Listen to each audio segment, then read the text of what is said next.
Complete works of Swami Vivekananda. Raja Yoga.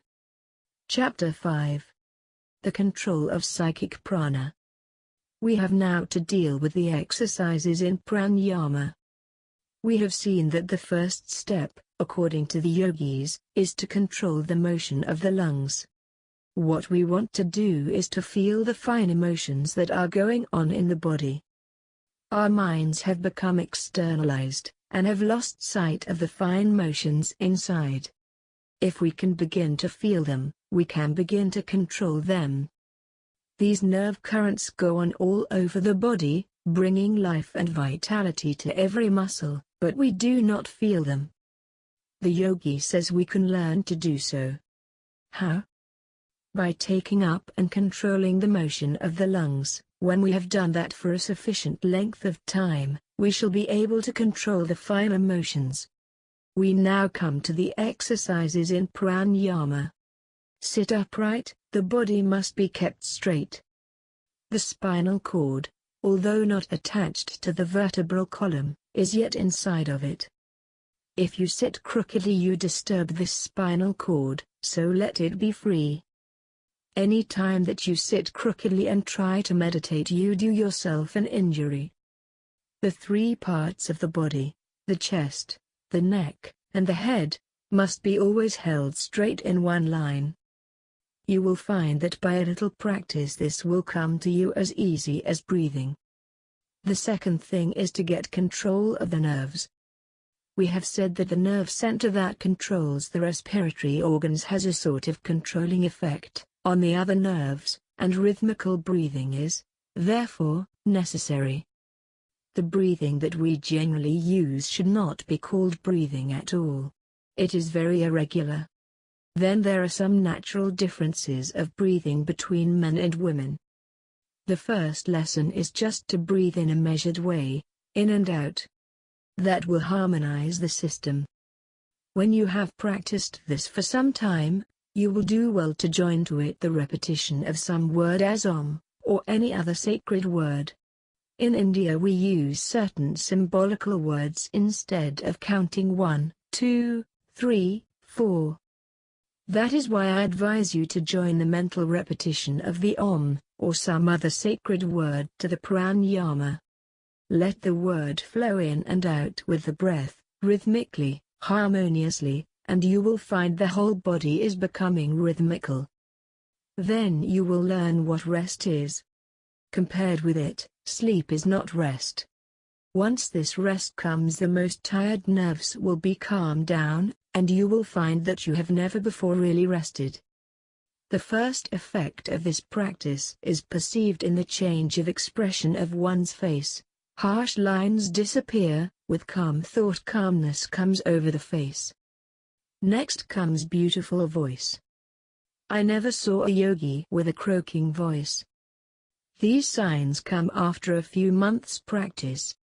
After practicing the above-mentioned breathing for a few days, you should take up a higher one. Slowly fill the lungs with breath through the Ida, the left nostril, and at the same time concentrate the mind on the nerve current.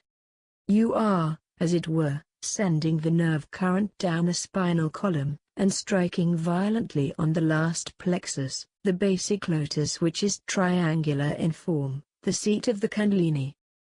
Then hold the current there for some time.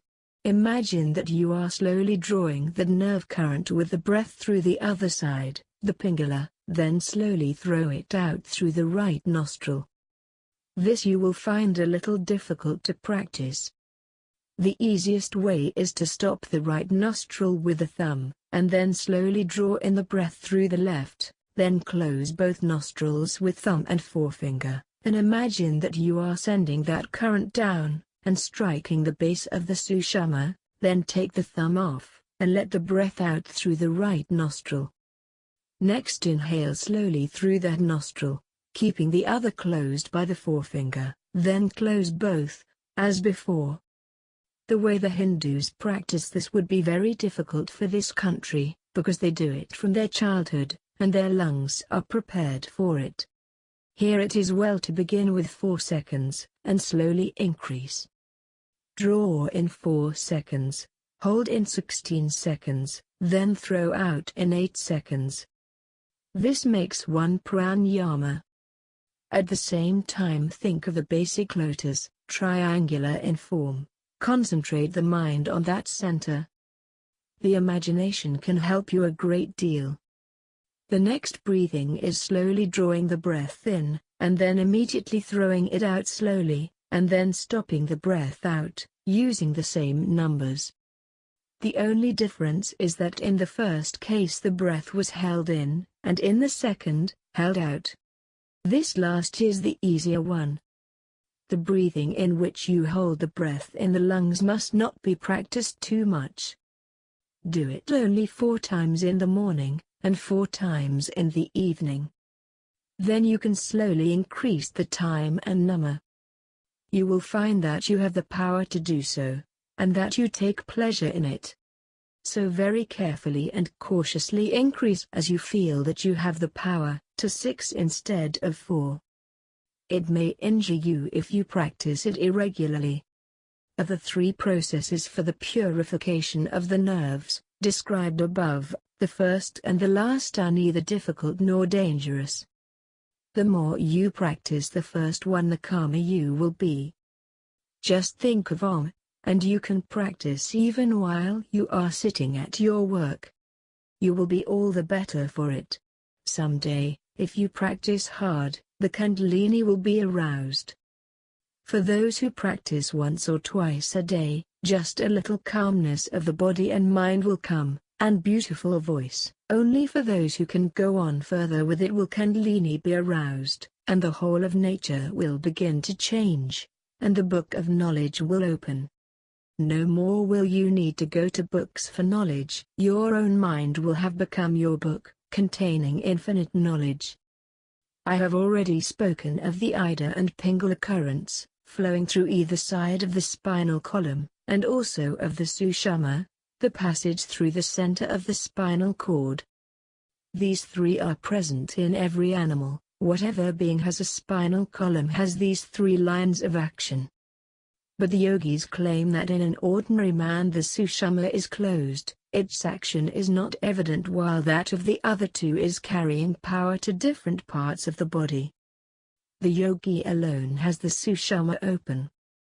When this Sushumna current opens, and begins to rise, we get beyond the sense, our minds become supersensuous, superconscious, we get beyond even the intellect, where reasoning cannot reach.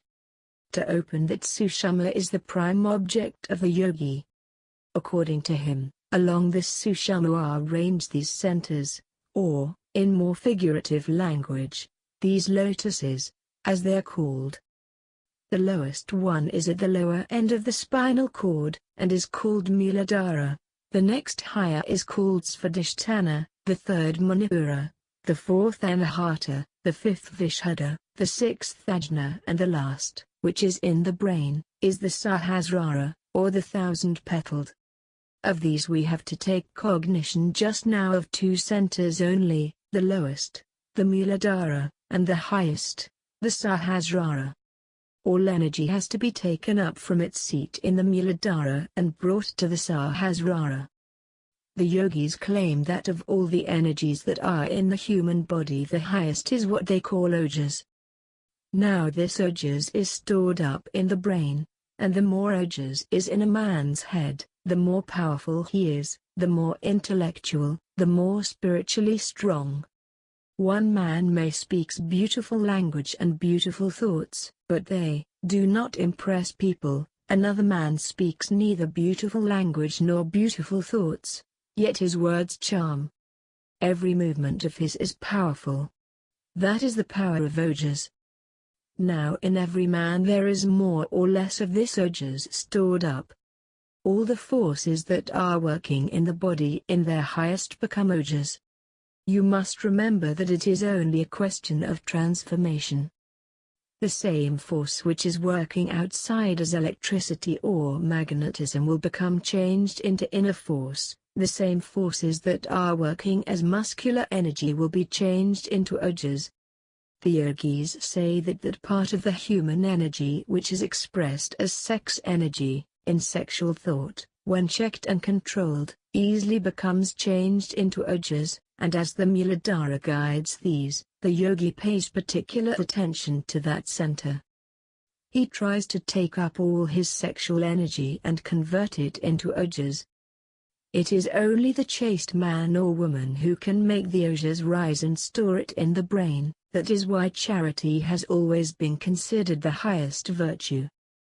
A man feels that if he is unchaste, spirituality goes away, he loses mental vigor and moral stamina. That is why in all the religious orders in the world which have produced spiritual giants you will always find absolute chastity insisted upon. That is why the monks came into existence, giving up marriage. There must be perfect chastity in thought, word, and deed. Without it the practice of Raja Yoga is dangerous, and may lead to insanity. If people practice Raja Yoga and at the same time lead an impure life, how can they expect to become yogis?